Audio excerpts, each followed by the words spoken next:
Oh, there we're live. It's 7 p.m. here in Ventnor, New Jersey, and this is Saturday Night with Zach and Ray. It just took a while for YouTube to catch up to the rest of the internet. How are you doing tonight, handsome? Wow, you are a techie. YouTube catching up to the rest of the internet. That is great, Pops. I'm doing well. How about yourself? There's a party going on across the hall that I'm supposed to be at. A little get together with about 5,000 people. I don't know how many people Jay has at his apartment, but I do know it's been noisy in the hallway, so I'm looking forward to getting over there after the show. Well, maybe we'll do a quick stream here so we can go party hardy tonight, Pops. We're going to talk a lot about the auto loan apocalypse. Shout out to Lucky Lopez. If you haven't watched his channel, he's got a great video talking about all of the different ingredients that are coming together here, Dad, to kind of potentially be an '08 mortgage crisis 2.0, but this time in auto. So I thought we'd kick things off and talk about that. We also have, Dad, the story of Josh and his Grand Wagoneer that we talked about a couple of shows ago. We've got some more information there. Josh and his Grand Wagoneer, brand new. Not a good situation when it stopped working when he was driving $30,000 worth of warranty work. And Dad, I want to talk a little bit about Toyota's number one supplier, Denso. They actually have been very transparent. They say they're not going to be able to make as much money because they expect sales to go way down for their supplies. Kind of a bit of a mixed match between what you're hearing from Toyota, what you're hearing from their suppliers. And last but not least, Dad, I've Yes. got the best, really, you've got to be kidding me. And we're doing it here on a Saturday night. I got something hilarious from our friends over at Ford. How's all that sound? Oh my God, I can't tell you how pumped up and excited I am. I wish I had something other than just ice water in my glass. You are going to the party soon, so stay steady, Eddie. I've got two things I've got to do before we hop into the show, Dad. First, Yes. I've been with my girlfriend for a year, Dad. Today's the day. I've been with her for a year. Isn't that I was fantastic? I was I was going to say, um, thank God Laura posts things on her Coach Laura Instagram account. Otherwise, I wouldn't know what the hell's going on in your life. But today is your 1 year anniversary of your first date with Laura. Um, I'd like to believe. I think things are going well. Mhm. I I can honestly say, as your father, I have never seen you happier. Um, Mhm. and when I see you and Laura together, the both of you seem quite happy. I don't know if it's a great show and you kids are like some of the finest actors in all the land, or I honestly believe there might be something there between the two of you. Yeah, there really is. It's really awesome. Thank you, everyone, for the kind words in the chat. Let's get on to it, though, Pops. The other thing is, tomorrow is the last day of our extended warranty promo. That means two things. One, you'll no longer get the $150 off. So instead of making $500 when you buy an extended warranty from us, we make the $350.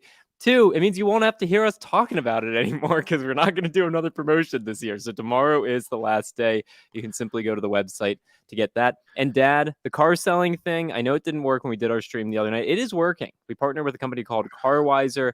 They aggregate all of the different iBuy offers from Carvana, Vroom, Car Gurus, Echo Park, Driveway, all in one place. We got it embedded back on the website for our community as well. So those are my two promotions of the night. No more promotions tonight. And also after tomorrow, no more extended warranty promotions from us for a little while. So there you go. All right. Everyone Oh my can God! enjoy So that. so so there's no promotion in store for me. You're not going to tell me, that I've been promoted to co-founder emeritus or something like that. I oh okay then. Sorry, Pops. Sorry. All right, Dad. Here's the deal. Let's talk about the two Barron's articles that came out in rapid succession. The first one was one that read the headline was "Car repos are exploding. That's a bad omen." That was back on July 8th. That was in Barron's from a woman named Lisa Belfaus. Now, on Okay. July 20th, Dad, auto loan defaults ticked higher. What it means for car stocks and the economy. That was published in Barron's again, and that's where we learned from some of the quarterly earnings reports. Ally Financial, $125 million less in profit from their auto loan division from the prior year. And interestingly, CECL, which is let me get the correct verbiage here. CECL is short for current expected credit losses. So the amount of money that Lithia's Lithium Motors, their not the automaker, Lithia, the car dealership, their financing arm, Retailer. set aside, retailer, thank you, set aside, they set aside a considerable amount more. We have then heard from our community dad that expected, we should see the data here soon for Q2, expected Q2 delinquency rates for subprime borrowers well north of 10%, and expected delinquency rates for prime borrowers over 4%. These numbers, when you put them into perspective, Dad, $1.4 trillion, now it's $1.43 trillion in outstanding auto loans. It is not a pretty picture for what could potentially happen. No, absolutely not. There's just so many things conspiring against those who have borrowed a poop ton of money to finance their cars for extended terms. And inflation is one of those things. The dollar just doesn't go as far as it used to. So Yeah. if people have to make a choice between making a car payment or, I don't know, going to the grocery store and buying food for the week, well, the car payment's going to wait. The food isn't. And so when people have to make choices like that, they find themselves 30, 60, 90 days delinquent on their car loans. And as part of the conversation we had yesterday with Kimberly, realistically, when somebody is 30 days late to a credit bureau, it's really closer to 45 or 60 days late, because there's a grace period for most banks for you to get your payment in. So if people find themselves falling into that position, and more people are, it's just going to lead to more and more repossessions. And I know a lot of the bigger banks, they don't want to send all those repossessions to the auctions at the same time. They don't want to flood the auctions with these repos at the same time. But there's only so long they can sit on these depreciating assets that they lent substantially more money on than they were worth. So at a certain point, they're going to have to release them to the sales, to the auctions. We're going to see prices continue to drop at the auctions, especially for those vehicles, and ultimately, hopefully, we'll see some price reductions on the retail side of things. But the chasm between those who can and those who can't afford will continue to get wider as we move forward. Yeah. There was even a piece that published by an economist for Cox Automotive, which is the big conglomerate in auto, Jonathan Smoke. And essentially, I don't have it queued up, but I could pull it up. Essentially, he said cars are becoming more of a have and have not, having access to them. That's what a car is going to be. That's what mobility is going to be. There are going to be people who own them, people who don't own them. The people who don't own them are going to sign up for those Ford leases that you can't actually buy the car out at the end, and you're just doing a subscription. And that's what the future of owning a car looks like. As far back as I can remember being in the car business, and I got into the car business in April of 1977. Wow. So Wow. that's a ways back. And it didn't take me long to realize that those who could afford to pay the least for a vehicle paid the most, and those who could afford to pay the most paid the least. And so when we see average car payments for new cars today, $730, $750 a month, yes, there are a bunch of well-heeled people driving BMWs, Mercedes Benzes, other luxury brands, where they might be paying $1,200, $1,300 a month, and that's not a big deal to them. But for an average person, and I don't know how one would describe average, I think I'm fairly average in a below average way. I couldn't afford a $750 a month payment, and I live in a paid for condo. So I just don't I just don't see how average Americans can get by having children, having schools to pay for, having rents or mortgages, car payments, insurance, gas, Yeah, food. I hear you. How they can afford all this? I really don't.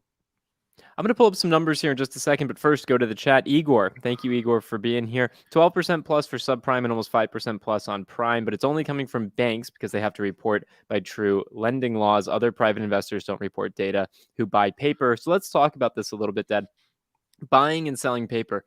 What we're talking about when we get into buying and selling paper are packages, bundled loans that Yes. financial institutions sell off to other investors. If you've ever gotten a mortgage and next thing you know, a couple months later, your mortgage payments are now going to Carrington Mortgage instead of Bank of America, that's because Bank of America sold that paper. That loan was packaged up, sold to Carrington, and now you're paying Carrington. Why would they do that? They want liquidity, so they sell it for Yes. less than the total amount of what that mortgage, what that loan will come due over time. The same thing happens in automotive with auto loans. And when we talked to Lucky Lopez recently, and what we're hearing from Igor, more and more paper is being sold by financial institutions to private investors, to pension funds, to hedge funds, whoever wants to get their hands on it.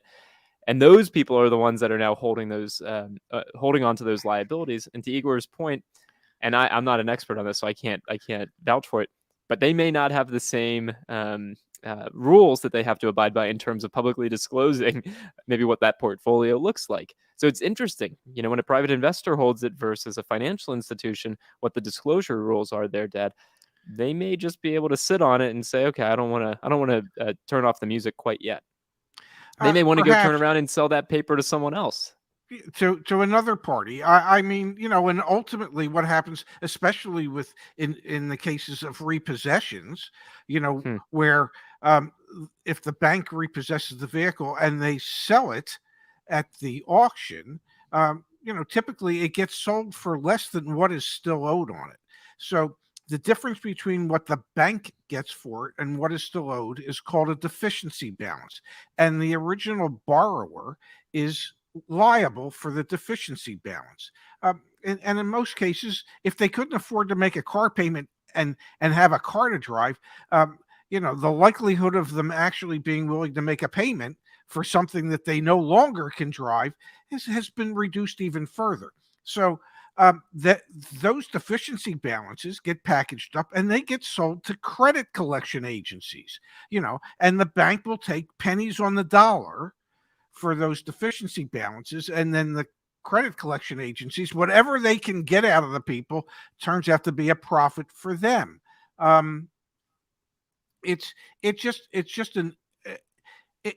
a way of always transferring liability to someone else, but eventually it's like the person that continually rolls negative equity from one car loan to the next.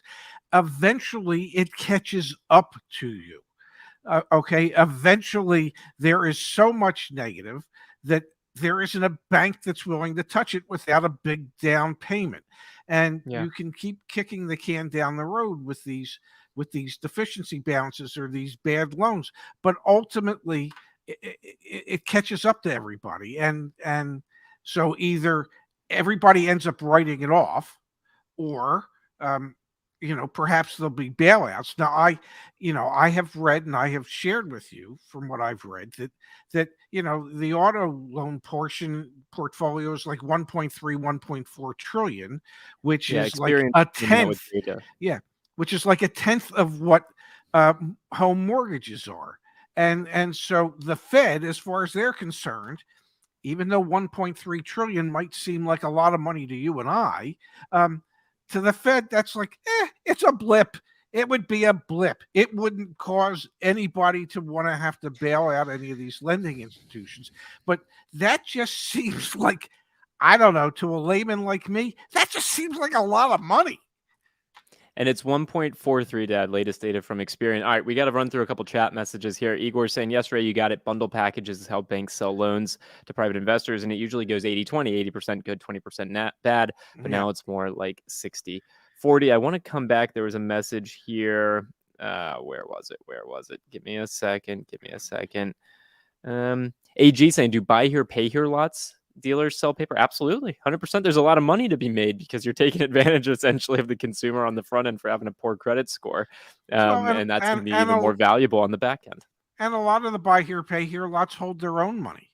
Yep. And they get a big enough down payment to basically cover the cost of the vehicle that they just sold to the person, and they're almost thankful if the person goes bad, because then they can bring They get their the part. asset back and sell it again. So yeah, buy here, pay here's a different animal than a typical car loan, but yeah, I'm sure there's some buy here, pay here's that bundle all their loans and sell them off. Corona Dave, thank you for the contribution. Cute dog. Very cute dog. Yes. I'm looking for a used Chevy GMC Suburban Yukon early mid 2000s, which aren't expensive, but should I wait and see if prices drop further? And this actually hits on, we're going to answer this, Corona Dave. Donor Pass, excuse me. Won't most of the repo cars end up being bought by big dealers at auction and end up being marked up since there are shortages? Seems like the consumer won't benefit. And obviously, Dad, that plays into answering Corona Dave's question here about getting a mid or mid or early 2000s Suburban Yukon. What are your thoughts there, Dad? Wait a little while to Well, see prices drop further? I mean, I know that the older cars, and we did a piece about like 16-year-old cars being the new thing that dealers are selling, and cars with high miles. And they've been bringing more money than they ever have.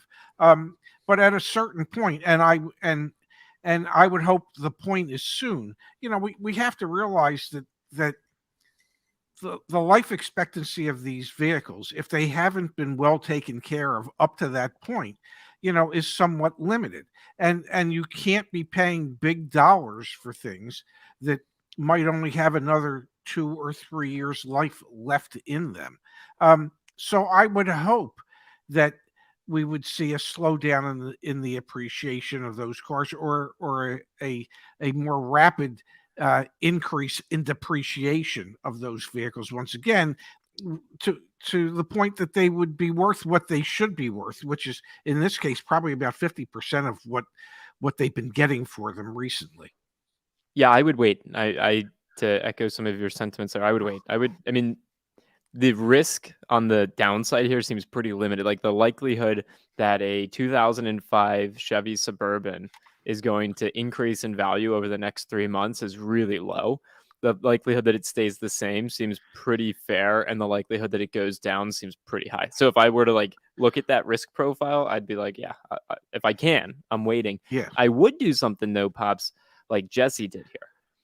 I just sold my truck privately and plan to hang on to the cash for 4 to 5 months to hopefully purchase an SUV at a better price. If you can do that, I think that's the move right now, Dad. We've been answering questions left and right, and I know Space, Justice, Phil, Ashley, Kimberly, the whole team behind the scenes have been answering questions about pre-trades. How do I take advantage of the market right now? I want to sell my car right now, but I can't go buy a car right now. How do I approach this? If you can sell a car right now and then sit on the sidelines for 3 months, you're probably going to be in a cash positive situation there. And if you're somebody that's ordering a car and you're being told it's going to take 3, 4, 5, 6 months before it'll actually come in, and you have a trade, if you don't need that trade, if you're not dependent upon that trade, if you have something else that you can drive in the meantime, do what's called a pre-trade, where you agree to a trade amount for your vehicle against the agreed upon selling price of the new vehicle that you're buying, and you trade the car into the dealer now, and they hold that trade amount on their books, that trade allowance amount on their books, until your new vehicle comes in, and then it gets applied to against the cost of the new vehicle. So you're getting the benefit of trading a car, and you're getting the benefit of getting the highest potential value for the car today. Because the way things are moving, I can comfortably state that in probably 98% of cases, the value of your car today is going to be more than the value of your car tomorrow, because we are starting to see that both at the auctions and in some of the flexibility at dealerships when it comes to negotiating on the price of their used cars. And there have been any number of comments in our community where people have said, yeah, the offer from whoever has gone down $2,000 in the last month. Now, there's also a handful of cases where the offer on some specialty cars has actually gone up, but for the most part, the offers are starting to decline. Kyle's got a great point here, though, Pops. He says Lucky Lopez is probably right about the high-end luxury, but can a 25,000 Hyundai and Toyotas really go down that much with no new cars and high gas prices? It is. We should note gas prices are down about 75 cents from their highs. I'm Yes. not saying that's affordable, far, far from it. So gas prices are down a little bit, and of course, we do have. It's very obvious we do have this new car shortage, and so there will be pressure. I think the question then becomes, how much pressure is there for people who want to spend, I don't know, sub $30,000? Because if you, and we can pull it up here. Let's look at some of the data. You may think that some of those economy class brands are actually, I don't know, affordable. They're not. Let's look here, Dad. GM's Q2 performance. The average transaction price of a General Motors product in the second quarter was $50,261. Let's look at Ford. The average transaction price last quarter for a Ford was $52,000. Let's look at That seems Stellantis. almost affordable. Let's look at Stellantis. The average transaction price of a Stellantis product was $54,000. All right. Let's look at Nissan, a more affordable brand. The average transaction price of a freaking Nissan is $36,000. My point being here, Pops, I'm not sure if it's the same buyer right now who's trying to buy a brand new Toyota versus a buyer who's trying, or Honda versus a buyer who's trying to buy something sub $30,000. First quarter data for Toyota and Honda showed them at plus $40,000 average transaction prices. I think you have two very different buyers at that price point, because not everyone can afford a $40,000 car. Unfortunately, the reality is new cars, you're not going to get them for under $40,000 unless you're looking at, I don't know, a Nissan Versa. It's crazy. Yeah, it's hard. It's hard for anybody to find something that is new and $30,000 or less that a dealer would actually sell at $30,000 or less. I am sure there are new cars out there that, I don't know, might sticker price it at say 28.5. But the dealer might be adding a $3,000 market adjustment or a $4,000 market adjustment. So suddenly that car that was sub $30,000 is now $33,000 before you start adding taxes and tags. So yes, a $25,000 Honda. If there's more used Hondas coming into play, might not depreciate as quickly as some of the luxury brands, but we should still see some increase in the amount of depreciation that we haven't been seeing for the last 18 months or 24 months 100%. almost. Yeah. I mean, what was it? No, in 2021, used cars, the retail values went up 50%. The wholesale values went up 40%. Opposite. Wholesale values went up 50%. Retail values went up 40%. And we saw some of that biggest squeezes and most recent squeezes on subcompact and compact cars, more eco-friendly and also more pocketbook friendly. We saw some of the most substantial increases there. We have seen the most substantial decreases so far, obviously, against those gas guzzlers. So actually that like 05 Chevy Suburban, those are going to be the ones that have dropped the most. But if you're thinking about a cheaper vehicle, I really don't think you're going to have that as a new car option. You're going to have to look to the used car market. Yes. And honestly, Dad, this is not financial advice, but if I was thinking about a long-term investment, like a 3 to 5 year time horizon right now, you know who I'd be investing in? Bitcoin. No. Advanced Auto Parts, O'Reilly, suppliers of auto parts, non-OEM auto parts. They're going to be older and older. It's is it AAA who puts out the data? I forget who puts out the data for the average age of the fleet in the United States. It's getting older and older and older. Okay, and we've taken 15 million new cars out of production over the past 2 years, 18 months.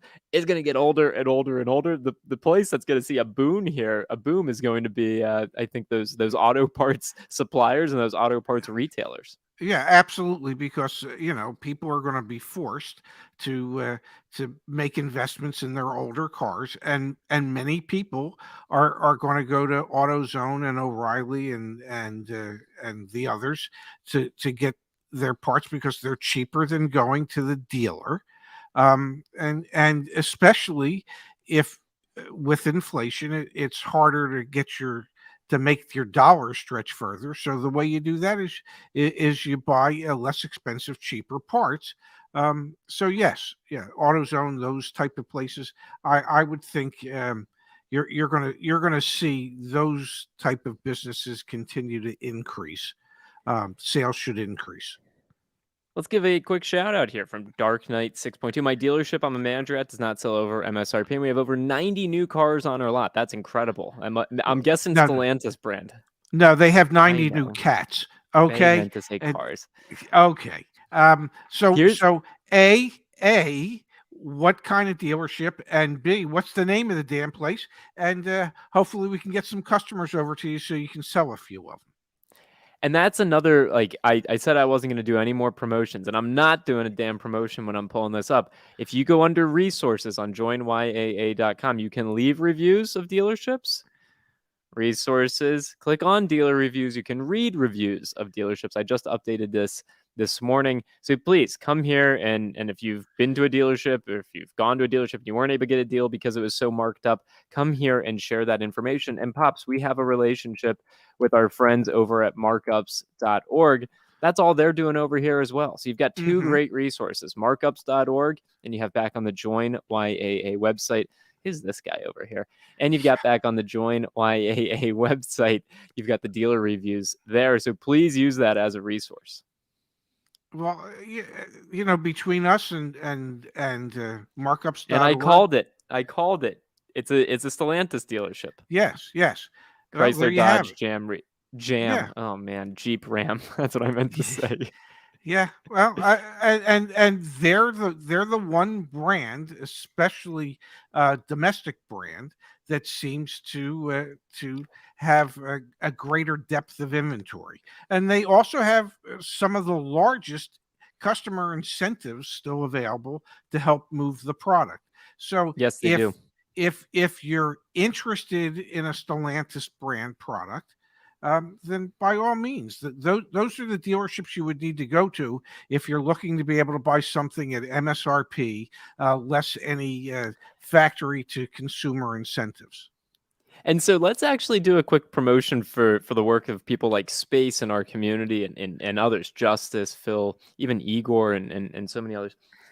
MSRP on a Ram may not actually be a good deal in today's market. It So is I just not. want to, we appreciate Dark Knight, Yes. the sir who is here, the gentleman who is here, excuse me. But actually, don't be fooled. Not all deals right now should be at MSRP. The community forum is definitely the way to go to find out and figure out what other people are getting. We've seen Ram deals well below MSRP, and Stellantis is a lost automotive continent buried in the sea that happens to produce Chrysler, Dodge, Ram, Jeep, Alfa Romeo, Fiat.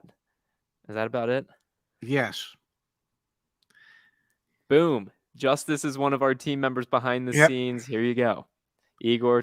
So do not just fall for, it's MSRP. It's a good deal. You got to negotiate on certain cars out there still.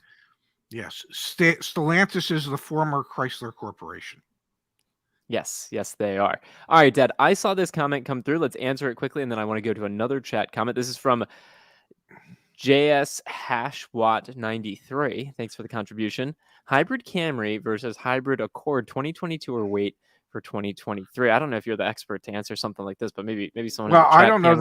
that I don't know that I'm an expert either, but I can tell you if you're waiting on new ones, it ain't going to be a 2022 at this point. So when they do come in, they will be 2023s at this point. If they are not on the dealer's lot at this point in time, when they do arrive, they more than likely will be 2023s. I would go the Toyota route if I could, but that's just my 2 cents. Now, Dad.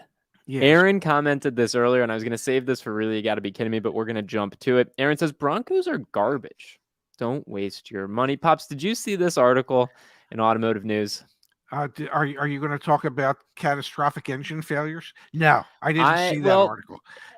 It's better yet. It's quality problems, recurring recalls continue to haunt Ford. Ford ended up having really good Q2 earnings. Yes. If you just brush over the fact that they have had a ton of quality control issues in all of their vehicles, these issues simply shouldn't happen. Kumar Pascal Holtra, head of Ford Blue, the company's traditional business and internal combustion engine vehicles, said Thursday. So Ford has had a variety of issues. Ford had to recall 100,000 hybrid models for fire risks and had to stop delivering the Ford Mach-E. Earlier this year, there were all sorts of issues with catastrophic engine failures in the Bronco, as well as the roofs of Broncos had issues. There are a lot of quality control issues. Can we Yeah, go ahead. define what a catastrophic engine failure, what that actually means? And what that means is that at highway speeds, the engines in Broncos have been just seizing up and stopping. Okay, so it's not just that oh my God, I don't have the acceleration I had.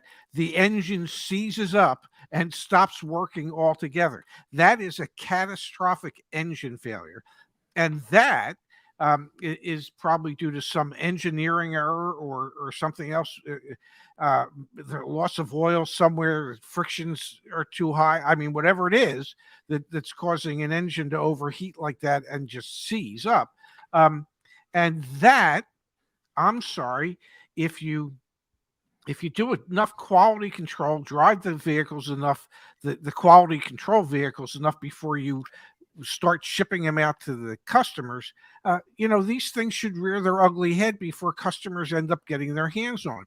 It has been years, and when I say years, probably over a decade since Ford has been able to have a successful new model launch without major quality control issues. Now, I remember many, many, many, many years ago when Ford's slogan became at Ford, where quality is job one. And so I guess the new slogan is at Ford, where, well, we've forgotten all about quality altogether. It's just there appears to be no one in charge of quality control. It's like, okay, let's design the stuff, let's engineer the stuff, let's build the stuff, and let's just send the stuff out there and let's see what happens. And hopefully nothing bad happens. And that has not been the case for Dad. some time with Ford. Let's give Ford like some props though, Dad. They have a plan. They have a plan for how they're going to fix this. Did you read about their plan at all? No, what's the plan?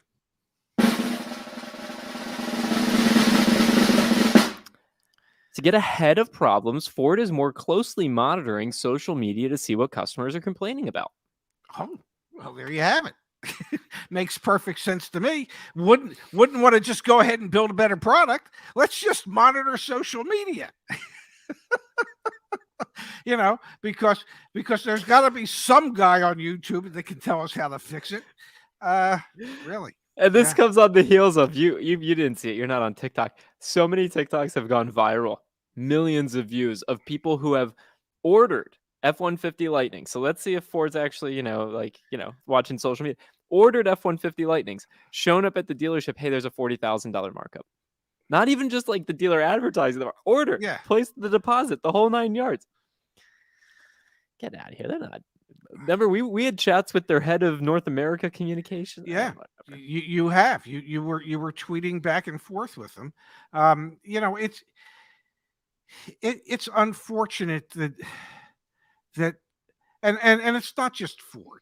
Okay, Yeah. it's most of the manufacturers have issues where they're bringing vehicles to market well before they've thoroughly checked them out. Hyundai, Dad, with their fire recalls affecting 5 million vehicles. Hyundai, Kiev. Yeah, I mean, So it's basically every brand, but it's just that they all get away with it. That none of them seem. I mean, here the perfect example.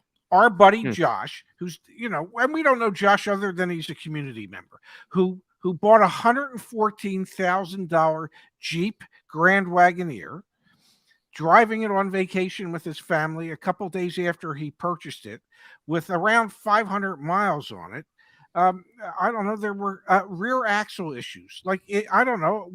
It wasn't put together properly, and the thing broke down. And when it got towed to the dealership, he was told it was only a little over a $30,000 warranty repair job.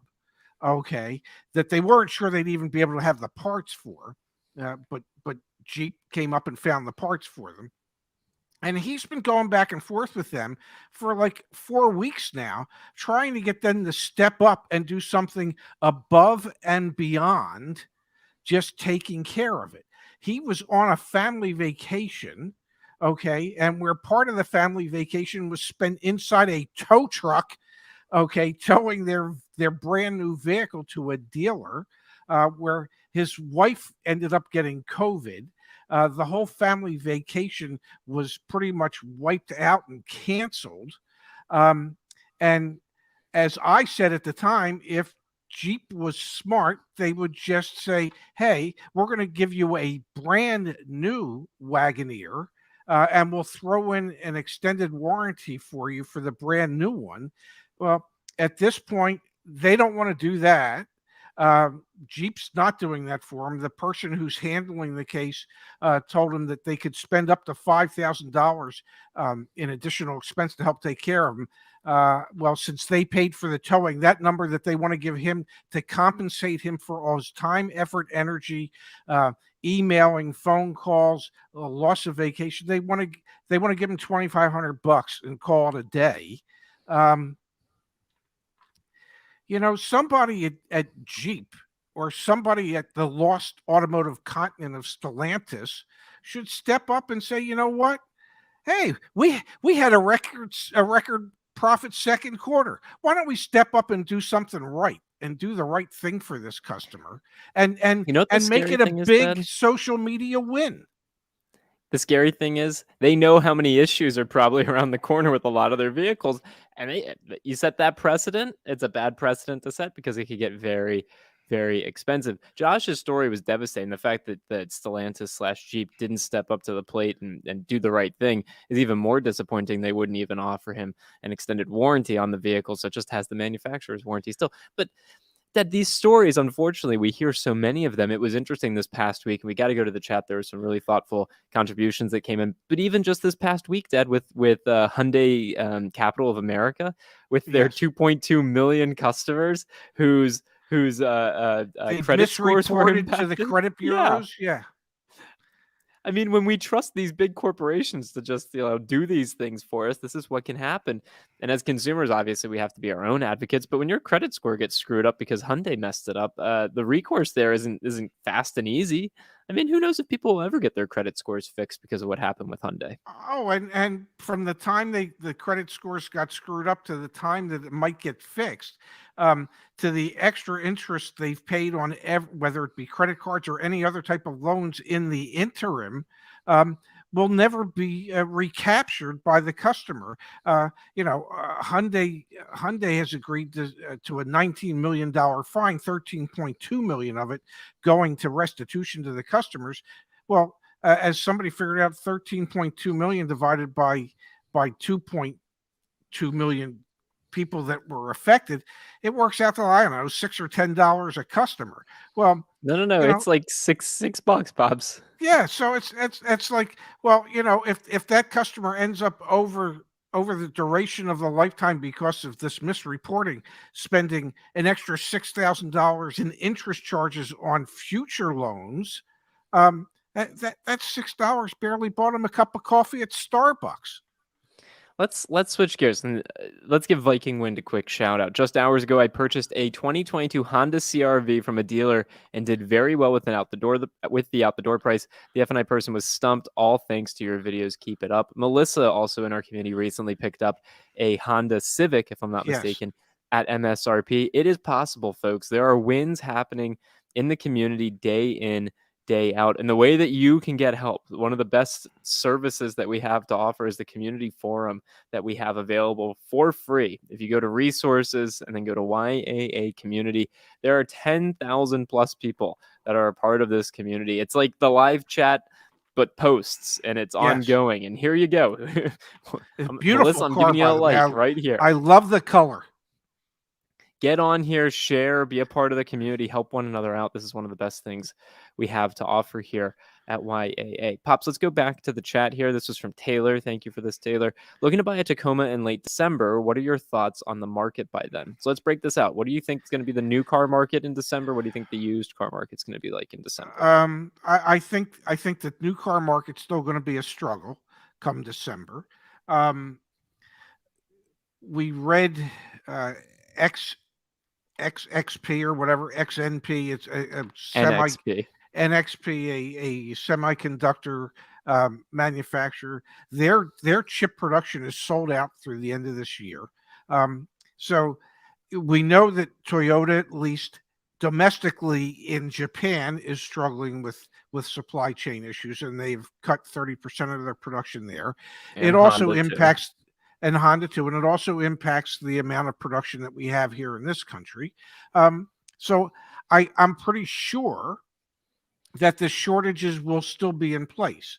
Now, maybe, hopefully, there'll be some increases, albeit probably minor, but some increases in new vehicle availability or inventory level wise. I mean, right now, the industry is operating in the United States on about 1 million vehicles in stock. If that even ticked up to 1.2 million or 1.25 million, an extra 250,000 vehicles in inventory would be a pretty decent sized increase, and that very well might be something we see by December. Now, speaking of December traditionally is the best time of year to buy a car because that's when the manufacturers typically offer their largest consumer incentives. Toyota's incentives right now are, I think, below $1,000 on average. Yes. So, so the possibility exists that perhaps we'll see some additional new car inventory, on-hand inventory by December, and possibly we'll see some additional manufacturer to consumer incentives, albeit whatever they are will probably be relatively small, but every little bit helps. You know how earlier I was describing for that Suburban, I was like, the likelihood that 3 months from now the price of that Suburban's gone up is pretty low. The likelihood that it stayed the same is okay. And the likelihood that it's gone down is pretty high. Yes. I'm going to apply the same logic here to new cars. The likelihood that new car prices have gone up by December, I think is okay. Like, I think that's like probably a pretty fair bet because we've seen MSRPs go up across the board everywhere you look. Every Q2 earnings report is people saying things are getting more expensive to produce. So I'd say it's an okay bet that actually that new Tacoma that you're now ordering, because you're probably not picking it up. And if you are, you're paying probably over MSRP, that you're ordering in December is probably going to be more expensive than the one you'd order today. I'd say the likelihood that it's going to be less expensive. So let's say you are able to get your hands on one then. Probably slim. Like, I don't see there's a better chance of you getting one just because every headline we read, everything that Toyota says, likelihood that it's going to be lower, probably pretty slim. The likelihood that it's the same, I'd say it's probably a fair chance that it's the same. I like the base case to me is that the price is probably going to be the exact same as it is right now because we've seen so much increase in price already. I wouldn't be surprised if manufacturers are really putting the pedal to the metal to try and get things produced out before the end of the calendar year because they want to make their numbers look good. So I wouldn't be surprised if you see some more incentives like you're talking about, and the price kind of is net neutral. But that's how I would think about that. I mean, on the used car side, I would wait. Yeah, December, I'd wait to buy a car until December. I think your prices on the used car side will be cheaper. I still think 4 to 6 weeks from now, we'll start seeing the retail prices coming down on pre-owned cars. And I know from reading the comments, the number of people that have been able to work discounts off of the asking prices of used cars has gone up dramatically. So there are pockets of the country where, dealers are just sticking to their guns and they won't take anything off, whether it be a new car or a used car. And there's other areas of the country where dealers are more interested in starting to move the metal and are entertaining taking less than what originally asking was. Marcelo here in the chat. Maybe I missed any discounts on YA Premium membership. We don't have any promotions running right now aside from the $150 off for the extended warranty. And again, that ends August 1st. So I guess it ends tomorrow. Like the last day for the $150 off for extended warranty is tomorrow. That being said, Marcel, send me an email, Zach, ZACH, at joinyaa.com, and I can send you over a coupon code for 20% off. But we're not running any promotions that I'm aware of right now, aside from the VSC. Will you do that for anybody that were to send you an email?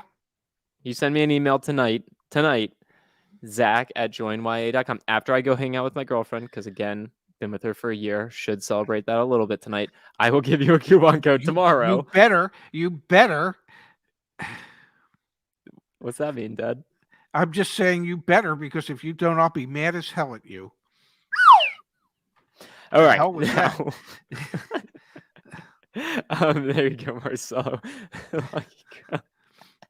You guys are funny. All right. Anyway, let me go back, Dad, to the chat here. We've got from Mark. 2023 Toyota, thank you for the contribution, Mark. 2023 Toyota Mark. Corolla Cross Hybrid gets released next year. Was considering trading in my 2021 Corolla XLE sedan. Should I expect the same markups? So what do you think, Dad? Do you think a year from now, let's time box this. Let's say 12 months from now, are we still seeing markups on new cars? I think you're going to be seeing markups on hybrids for sure. Absolutely, hybrids and plug-in hybrids, and just battery electric vehicles. Yes, because I think those will still be in somewhat short supply. And even though gas prices have dropped considerably since their high point, it's still high. And so the vehicles that are most desirable right now are hybrids. They just are. So, and that being a new vehicle, and it'll be the first model year for the hybrid version of it. Yeah, people, and it's being a Toyota, there will be any number of people that are going to be willing to pay well over MSRP to get that car. We've got a video that we are going to film on Monday, Pops. It'll come out next week, actually talking about wait times for ordering new cars.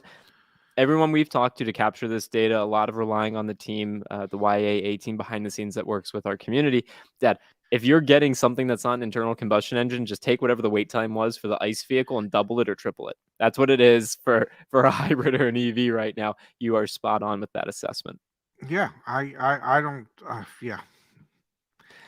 David White here. Those are some good-looking honeybees. Says computers and electronics have killed quality. Thank you, David, for this contribution. The video that's dropping Monday, Dad, on the YAA channel talks exactly about this. Not only are we seeing mechanical issues on new cars that are coming out, JD Power did a recent quality dependability. What was it? I guess like initial quality test.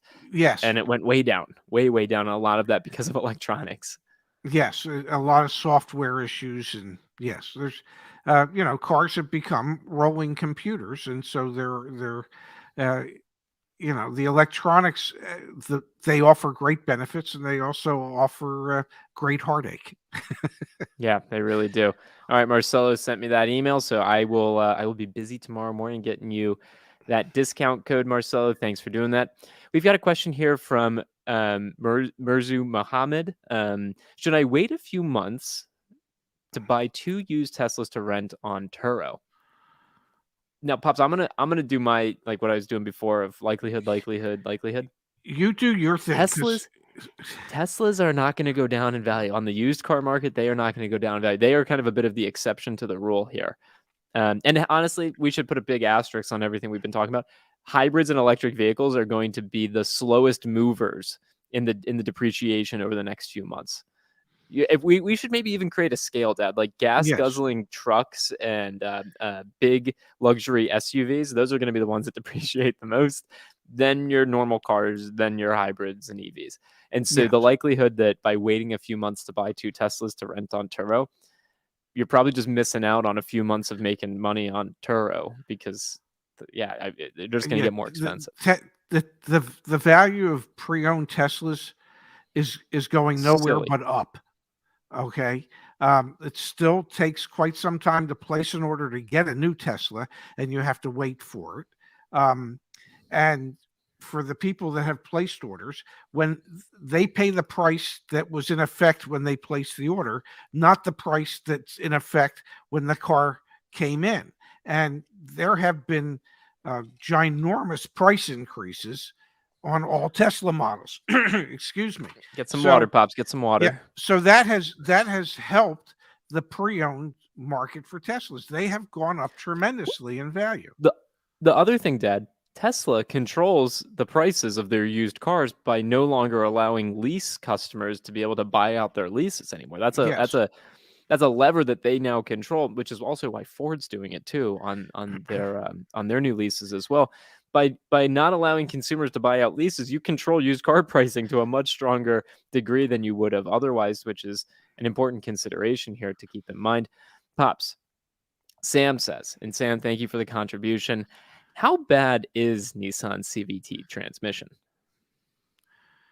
Hey, there's any number of people in the community that'll tell you they're the worst. And there's any number of people in the community that have driven Nissans for a long period of time and said, I've never had an issue. Um, I can only, I don't know. I haven't owned a Nissan in quite some time. I can tell you that my daughter, Dara's, Zach's sister, Dara, drives our 2011 Subaru Outback that has a CVT transmission. The car has 130,000 miles on it, and not once has there ever been an issue with the transmission in 130,000 miles. So I don't know. Maybe it depends on how you treat the car, how you maintain. I don't know. It could just be It's the luck of the draw. it's pretty, yeah, actually here it is. It's the Rogue. Rogues Yeah. and Jukes, I think, that are the ones where it's like, oh man, there was some issues there. We are definitely not mechanics, neither of us. So it's hard for us to put a finger on that pulse. You don't have to look too far on the YouTube landscape to see how people feel about CVT transmissions or Nissan in general. And Yes. Dad, you already know. Thank you, Ken, for this. If there's no text, that means it was one of them super stickers, and you know what that means. It means I have to chair dance. Okay, got it. Thank you, Ken. But I would think for that quality chair dance, we should require more than $1.99. AG says, "Where's Yoni? Yanni? Yanni? Yanni had joined us way back when he got a promotion and everything. Maybe we can get him back on the channel sometime this year, Dad. That'd be great to have someone. Yeah. Although, gotta be honest, the car care nut, AMD Ahmed, just go watch his channel. Like that's not us. Like go watch AMD's channel. Scorpions fan says, what was that web markup website again? Easy. The name's easy. Markups.org. We are good friends with the folks over there and actually sponsors of that website, partners with them, which is really awesome. What they're doing is really great. Yes. Oh, Oh here it my is, Pops. God. Here's another one. Let me wait. Let me wait. I stopped.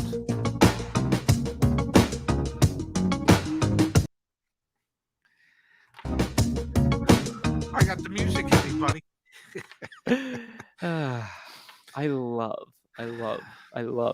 you, and I love this so much. I really do. apparently I have absolutely no self-control and no shame. And you made Lil Vic happy, so thank you, Lil Vic. Goodness.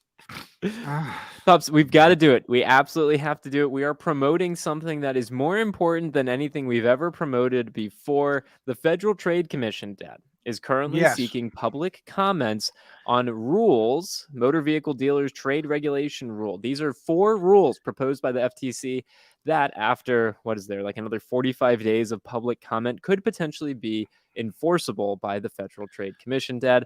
These rules need your comment. If you have Yes. ever had a bad experience with a car dealer, for example, I don't know, not knowing what the price was, showing up and the price changed, they sold you nitro-filled tires and they didn't really have nitro in them.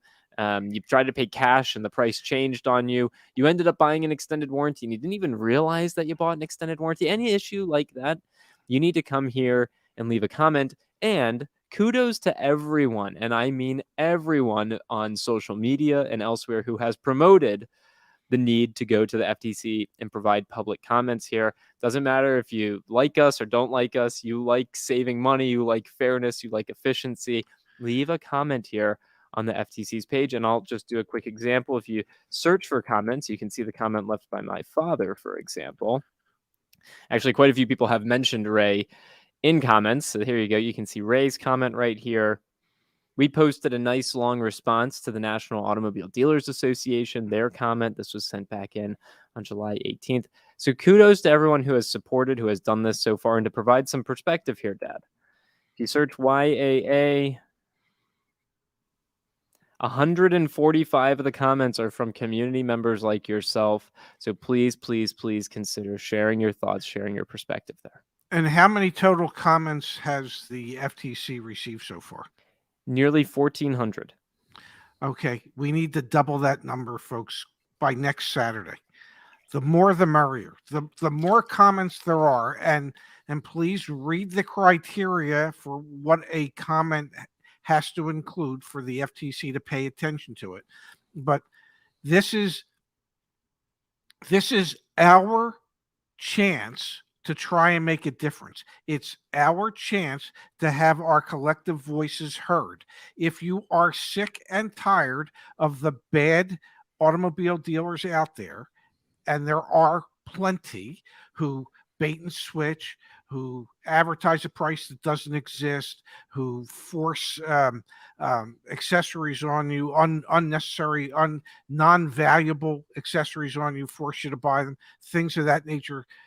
Transparency in the F&I office. If you are against all that, and you should be, this is your chance to actually make your voice heard, to force the people at the FTC to read what is going on. I have suggested in my comment that the FTC just go directly to our website and check out our community, or go to our YouTube channel and check out the comments, so that they can get a greater sense as to the frustration that American consumers have when it comes to dealing with a lot of the automobile car dealers out there.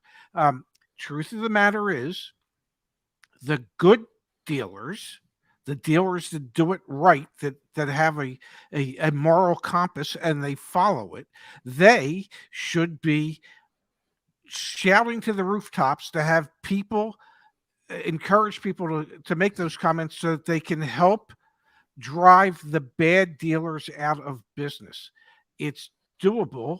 We just need everybody to go to the FTC, make a comment, tell your story, tell your tale of woe, explain how they tried to flim flam you or bait and switch or whatever it is, but share those stories with the FTC, and hopefully somewhere down the line we can get these rules and regulations passed, and on top of that, get some enforcement of the rules and regulations so that they have some teeth, and so the dealers would actually want to abide by them and do everything in their power to abide by them. I'm off my soapbox now.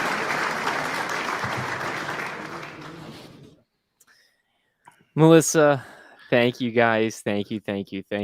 Amount, especially for Zach and Pops to decipher. What do you think, Pops? Probably the fact that she's bought 3 cars since we've all gotten to know each other. Could be. Thank you, Melissa. Again, congratulations. And I pulled up the nice note from Shay before, talking about how valuable finding YAA has been in the membership and being a part of the community. So it's awesome. It's awesome to know that we're able to help. It's awesome to know that we are, in a small way, shaping potentially a federal regulation. Like, that's not us. That's not me and my dad. Me and my dad. That's us. We're doing community. That. Yes. How cool is that, Dad? Well, it's not often in your life that you get to champion something that really needs to be championed. And what the FTC has proposed is something that we can get behind 100%. And I read the comments from the dealers out there that hate us because they think we try to portray all dealers as being scumbags, and they're not. Not all are. There are any number of really good dealers out there, but unfortunately, the bad dealers, the Mitsubishi, what was it, Brooklyn Mitsubishi and Brooklyn Volkswagen in Highline Brooklyn, New Autos York. in Brooklyn. Yeah. Yeah, that got fined $800,000 from the city of New York and admitted their guilt in taking advantage of customers. To combat dealerships like that, to clean up the industry so that the good dealers don't have to put up with the bad dealers anymore. And there are plenty of good dealers, and the Earl Stewarts of the world. There's just a lot of good dealers out there. But there's a lot of bad ones, and we need to take care of getting rid of the bad ones. And this is the first damn opportunity we've really had to not just talk the talk, but to walk the walk. I know people think that I am just full of crap because I sold cars for 43 years or 40, whatever it was. I managed automobile dealerships and I ripped people off my entire career and I always took advantage of people. I didn't, but that's besides the point. They think just because I was in that industry that I have to be a bad person. And I can tell you that not everybody in the industry is a bad person. Sometimes it takes some people in the industry a little longer to figure out how to do it the right way than we might like, but a lot of people have figured it out. I'm sorry. I was going to say, Dad, if there's any other proof, like, we've been working on this for 2 years now, and you like raised me and Mom raised me, and like you obviously aren't a nefarious and bad person. AG says proposed rule is 37 pages. Is there a too long didn't read? Yes. So if you are unfamiliar with what's going on, just Google search FTC space YAA. Back on the website resources, again, you can review and see all of the dealer reviews that we have from our community here, so to find the good dealerships. But you can also click on the blog. When you go to the blog, if we scroll down here it is. Car dealers versus consumers. Make your voices heard. Your voice heard. You can scroll down and you can see the TLDR is pretty much right about here. Car dealers levels the playing field. Selling products with no benefit to the customer would be removed. Advertising the real price of the car online would be enforced. Non-discriminatory practices for cash buyers and enhanced consent for F&I products. So if you're not reading the blog, if you're not seeing this here, this is the TLDR. This is the too long didn't read. And I know I said I'd only do it once, but I got to remind everyone, tomorrow, that's when our discount. So again, we make $500 when you buy an extended warranty from us on joinyaa.com. We partnered with a dealership administrator, AUL Corporation. It's one of the largest in the world. We make $500 for the month of July to celebrate the fact that we are now available in California. Massachusetts, sorry, Melissa. Massachusetts is the only state we are now not available in. To celebrate the fact that we're now available in California, which took me 7 or 8 months to get approved in California. It was a total nightmare. We are now offering, ends tomorrow, an extra $150 discount. Now, Pops, when you buy an extended warranty from us, we need to get for a used car a pre-purchase inspection. We also pay for that. Pre-purchase inspections typically range from $100 to $150. So we make $500. Then we pay for people's pre-purchase inspections. Let's say that was $150. Then we're offering a $150 discount. How much money does that leave over? That leaves us $200. $200, folks. The markup on these things right now is $200. If you want to give us a hard time that we're trying to figure out how to make some money and to have a business here that can sustain itself and not be dependent on just YouTube ad revenue, we make $200 for one more day. Take advantage of it. They're not crap. We've got over 1,000 extended warranties that we've now sold, or nearly 1,000 that we've sold. They're good. We pay out a ton of money. It's fantastic. $200 is what we make. $200. Well, if we paid for the PPI, some people, they pay for their own. They don't ask us to reimburse. But even when it's $500, okay, when you know that at the dealership level that they're making anywhere from $1,000 to $3,500 on that warranty, and they won't tell you what they're making.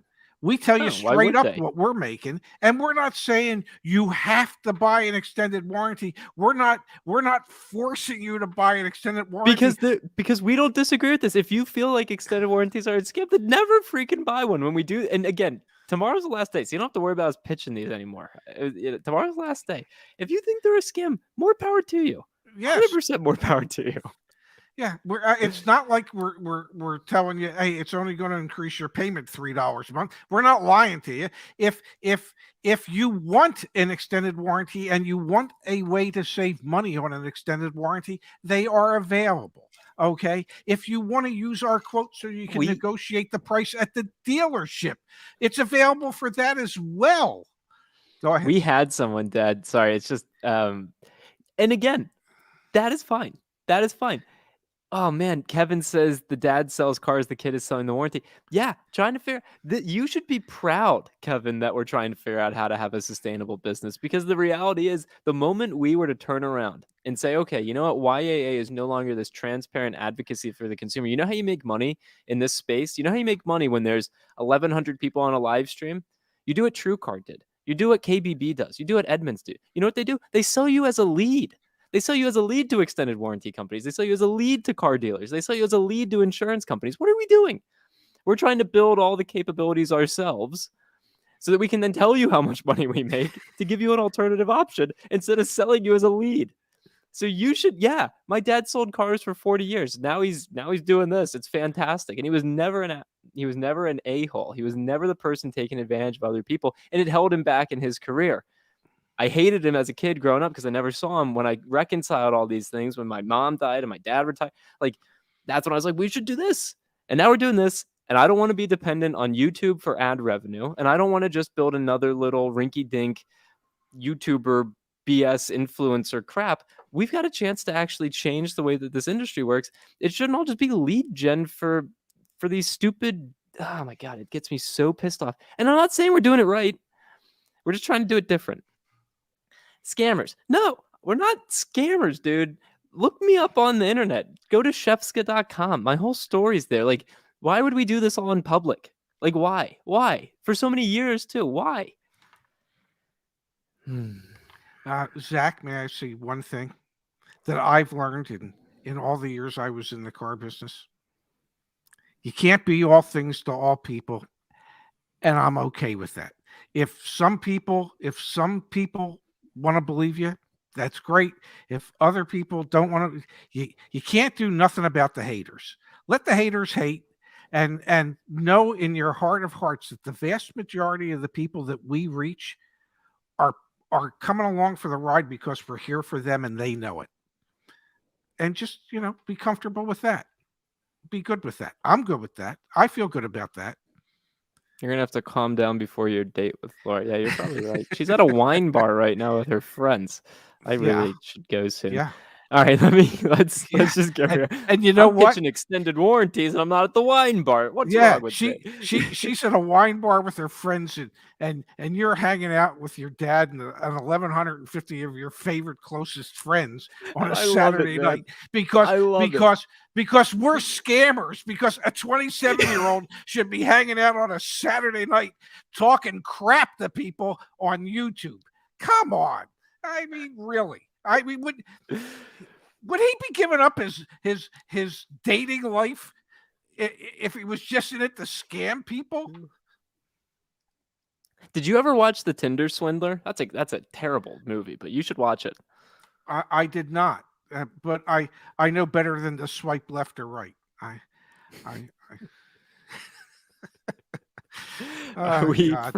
From Core Guy here. It's easy to bash dealerships and businesses, but don't forget the customers who want everything for nothing and can't identify a good service or deal. That's fair. Yeah. Yeah. And businesses are in business to make money. Okay. Yeah, but I've been thinking more and more, Dad. Like, I look out there. This is for everyone that's here with us. Like, I went to REI. I went rock climbing today. It was awesome. Yes. That was one of the things Laura and I did together. And I went to REI to get climbing shoes. And it clicked, Dad. REI is a co-op. Mm-hmm. REI is like a membership club. Yes. That's what it is. And so my mind is really like, even right now, guys, when we sell these extended warranties, we make $500. You know what I'd actually rather do? And we've talked about this, Dad. You and me have talked about this. My first time talking about it publicly, but I'd rather actually make the YAA membership. Like right now, it's $19.99 or $100 a year, and it's you get help buying a car essentially.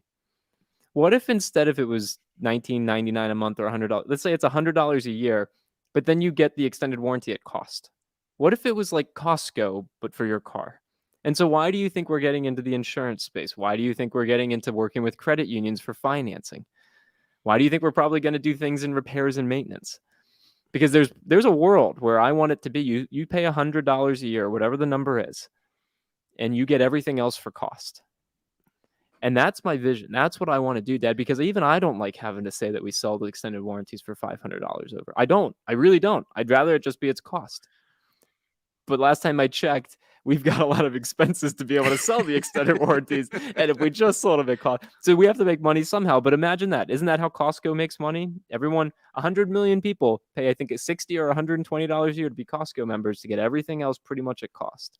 What if we could do that for auto loans, auto insurance, extended warranties, plus help you sell your car, plus help you buy your car? That'd be pretty great, I think. And if I remember correctly, you shared some information with me about Costco, and you said in 2019 they made $3 billion.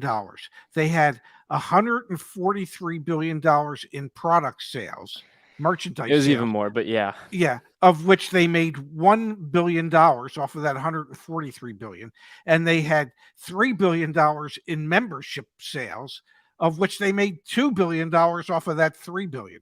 So it's obvious that the vast majority of their profit comes from the membership fee and not from the merchandise that they sell. The merchandise is the perk for having become a member. And yeah, I mean, what you're describing would be a wonderful way for it'd be a cool because we large could do it number of for people to be able to buy things wholesale. And if we ended up with a large enough number of people that were a part of it, we end up doing car washes. We could partner with some national car wash chain. We could you can end up doing it for oil changes because like, and that to me gets me really excited because there's so many hands in the pot. Like even right now with our own extended warranty, there's so many freaking hoops we got to jump through, so many people involved. How great! Just cost. It's cost. I really. Anyway, that's let's come back here, Pops. Jody, thank you for the thoughtful Oh, it's a super sticker. Do I have to wait, dance? let me cue up a song. Yeah, give me a second. Let me think. What tune? What mood are you in? I'm in a good mood. I've been listening to music all day. No, we did that earlier. Oh, give me a different one then. The dance will be the same. It doesn't really matter. Ready? Yeah.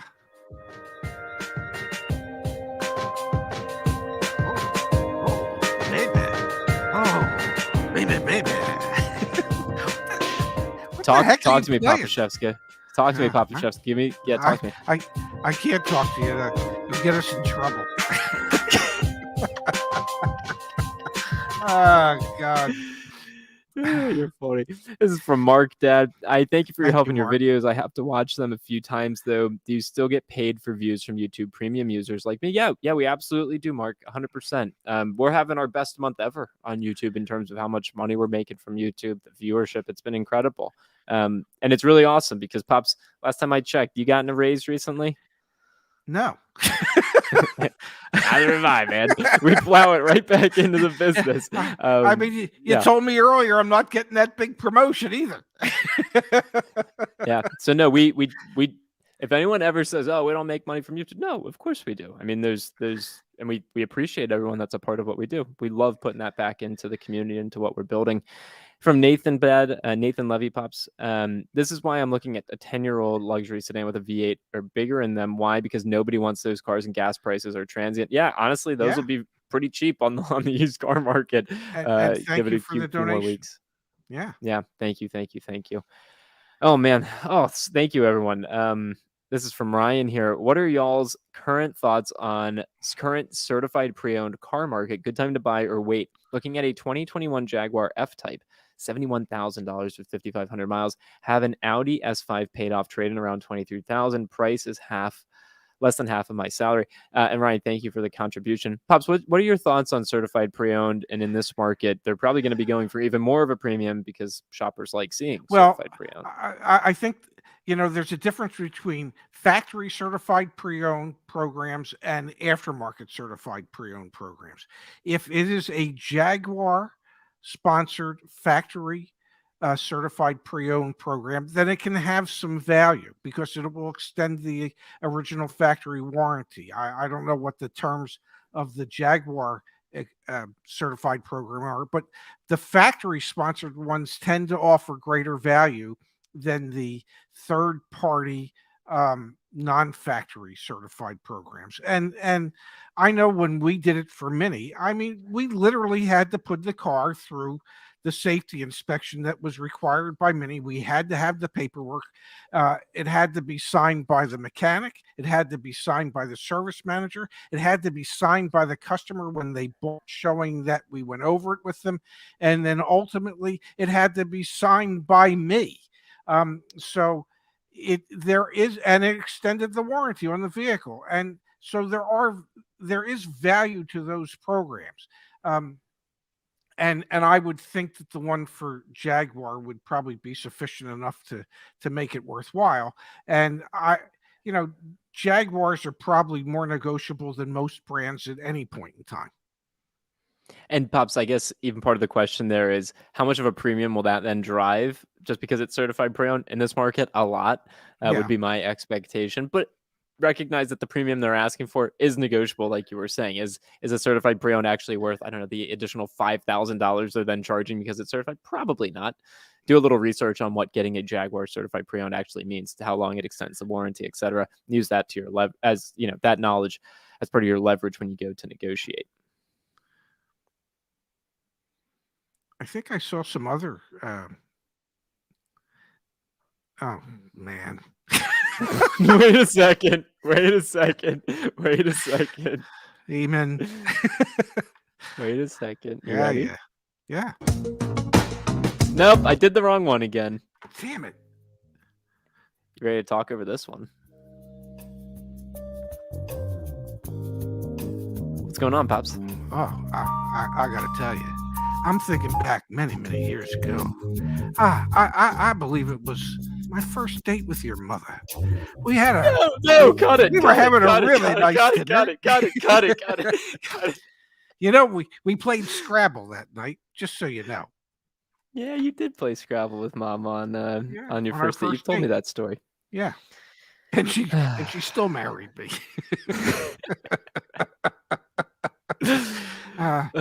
Maybe it was because I came up with a 7-letter word proposal. I don't know. Oh. Maybe that's more than 7 letters. I don't know off the top of my head. Ryan, definitely check out Deal School as well and post on the community forum. We're here to help with that too. Please, Deal School is like a great place to go, and the community forum are great as well. Okay. Pops, you've got a party to go to across the hall. Core guy, Yes. Thank you. Do it, Ray. Make Zach listen to all the details of that date on the next stream. Tune in next Saturday. Core guy, I'll do that offline. But thank you. Pops, go enjoy the party over at Jay's across the hall down there in Ventnor, New Jersey. I am going to go find my girlfriend who is out at a wine bar with her girlfriends and go celebrate spending a year together. Thank you, everyone, for being here with us tonight. Super excited and very proud of what we're building here together as a community. Dad, thank you as always. Well, thank you, honey. I had a great time tonight, and it was a lot of fun. And thanks to all of you who spend a part of your Saturday night with us. As I say every Saturday night, I don't understand why the hell you do it, but I'm thankful that you do. And for those of you who just can't get enough of us, Zach and I will be back on the Ray and Zach channel Monday at noon Eastern with more news that you can use. Or if you just want to wait till next Saturday, we'll be back next Saturday night for Saturday Night with Zach and Ray. Thanks, everyone, for being here. Have a good night, Dad. Thank you stay all. safe. Bye-bye.